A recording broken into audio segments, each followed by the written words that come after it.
भगवान की पूजा भी सुबह ही कर लेना चाहिए। यदि नहीं कर पाए तो फिर व्यवहार में आपका जीवन जाएगा। इसलिए भगवान का भजन सुबह सुबह ही करना चाहिए। सुबह ब्रह्म मुहूर्त में उठिए और स्नान करके सबसे पहले भजन करो, भगवान का ध्यान करो, क्योंकि ध्यान भगवान का दीवाना बना देता है। यूँ तो कहना ही क्या, गोकुल वृंदावन बरसाना बना देता है। सुबह सुबह का पूजा पाठ ऐसी सुंदर जो है अनुभूति होती है, ऐसे लगता है भगवान साक्षात बैठे हमारे सामने और हम भगवान के पास बैठे हैं। और गोकुल वृंदावन बरसाना जैसा अद्भुत आनंद प्राप्त होता है हृदय में। ऐसा प्रभाव होता है भजन का। जो इसका अनुभव कर चुके वो ही समझ सकते हैं। बोलो वृंदावन बिहारी लाल की जय। बोलिए संत भगवान की जय। इसलिए चकिया चूल्हा पूजा पाठ, तो पूजा पाठ जो है वो सुबह सुबह ही करना चाहिए।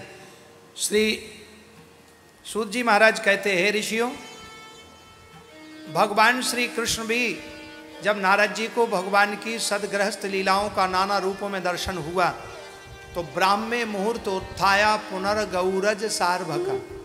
भगवान भी यद्यपि समर्थ हैं, जिनके सामने काल भी कांपता है, मत भयात भाति भातोयम सूर्यस्तपति मत भयात बरसतीन्द्रो दहत्यग्निर्मृत्युश्चरति मत भयात।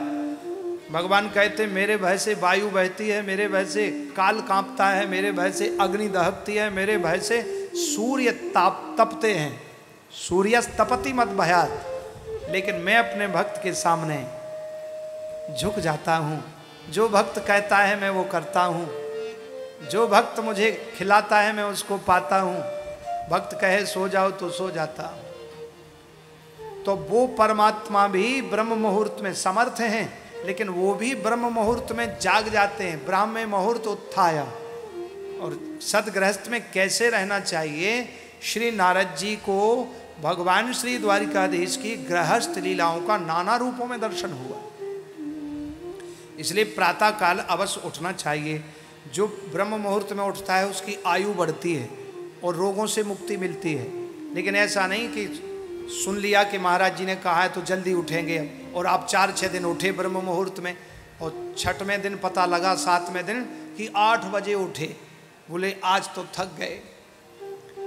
नियम बनाया तो वो टूटे ना, तो फिर उसका लाभ होता है।